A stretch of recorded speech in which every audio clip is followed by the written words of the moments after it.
Welcome back. Now on to a very special story from the city of Chennai today. This Chennai's annual Rainbow Pride Parade, where people belonging to the LGBT community took off at the Marina Beach.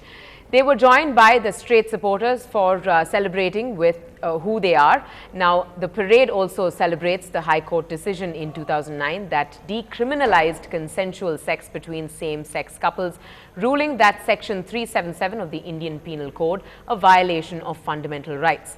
But the activists say today that the true victory will be when it will be amended into a law. This is the third year of the Chennai Rainbow Pride, and we've had even more and more encouraging turnout every year.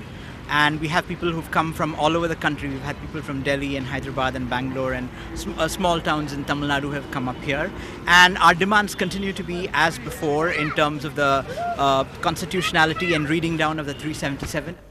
And joining us on the show to discuss this very special topic is Sunil Menon, an activist and fashion show director. Thanks so much for talking to us. Thank you. Now, you say that medical institutions, establishments, educational institutions and the workplace are really and the family, of course, to which that person belongs, would be the most vulnerable area for discrimination. Absolutely, because when you look at it, look at the growth of an individual as he or she comes to terms with her sexuality, the first space is the home, the family, and then looking at the neighborhood. And if there is no sensitivity around that area, you see a lot of these children move away from their houses, leave early, and of course dependence on various substances. So we need more attention paid to where parents and family are guided as to how to treat these children as special children, maybe, but it takes special care. And then you move on to educational institutions where we see complete lack of sensitivity from teachers and non-teaching staff and sometimes even fellow students and classmates, where the harassment is so intense that a lot of these kids drop out. And what you see is once they drop out, their survival skills are very limited. And when that is an issue, then they're getting a good workplace placement is very difficult. And what we're finding that they all then, a lot of them revert to sex work, especially if you're transgender. You go into sex work, you fall into that, and then there's not really getting out of that situation. So these are areas where we really have to work on. And we're hoping that people will take this up more seriously, and that every year when we do this rally and we create an awareness and sensitize public and say, this is who we are, this is why we are here, we have a presence, you have to learn to accept us. And that, Chennai may be conservative, but I think we're very tolerant as a city, which we don't find in most places. And all right. Now, first focusing on the fact that legally it's been decriminalized, correct?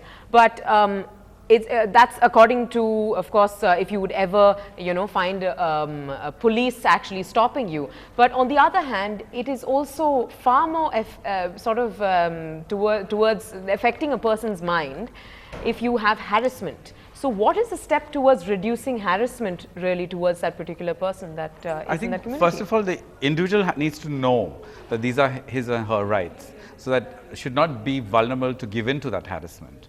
And also that I think the law across the board, like when you look at police and the law enforcement agencies should be sensitized, and there should be an awareness saying that, you cannot penalize somebody based on a sexual orientation. Now, we're not talking about in a public space. I'm just saying wherever that person is, you can't just pick on that person and then harass him. And what we're seeing is that it happens most commonly in like a corporate setting, in offices where the individual feels very isolated, and if they find it very difficult to continue working in that space. And there is no legal redressal for any of these issues. So we might have 377 being read down in the Delhi High Court, but in reality, as an individual who is confident about his or her sexuality, and there's no real implementation is what you're trying to say. It's in the process, I think, because what you're seeing is we're not really seeing any legal redressal happening. Okay. Now that you're saying that it's slow and steady to get where an eventual equality will be there. Yeah.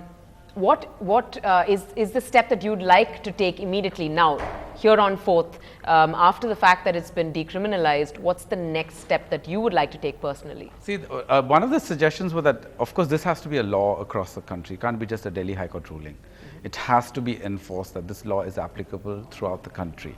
And that would be a first. And then that would empower the community to be bold enough to say, this is who I am, and I will not give in to any sort of harassment or discrimination, whether it's at the workplace or education, wherever, you know, and that we as individuals and Indian citizens have our rights with us, you know, safeguarded.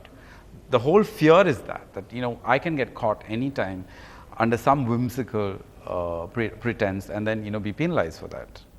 Okay, now Chennai especially, now we have a special support really, especially when we saw straight supporters themselves coming out today at the Pride Parade on Marina Beach. What is the real symbol? It's a very happy atmosphere over there, but really there is a lot of essence to it as well, which not many people understand. So if you could highlight that. Actually, I think that was a success. If you see the 3 years as the rally has progressed, and you know, you see that the mindset has slowly changed. You know, we can't say that, maybe it's not palpable enough, but today it was obvious when we saw a lot of non-community people take part. We had, you know, parents also coming in, you know, and supporting. And I mean, it was very emotional for us because this is something that proves that what we're doing is right and we're going in the right direction.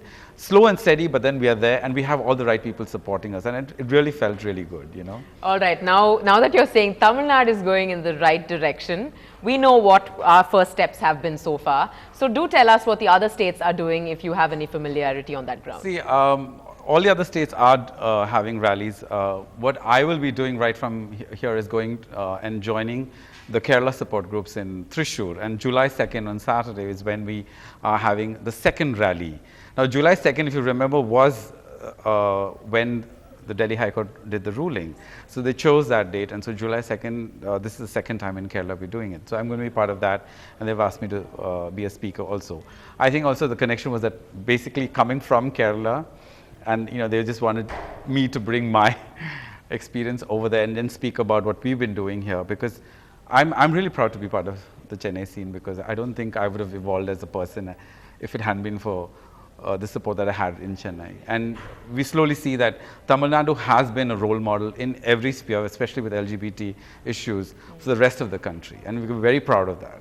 We've had fabulous support. If you could think of one line, one single message that you could send across to the general public, what would it be?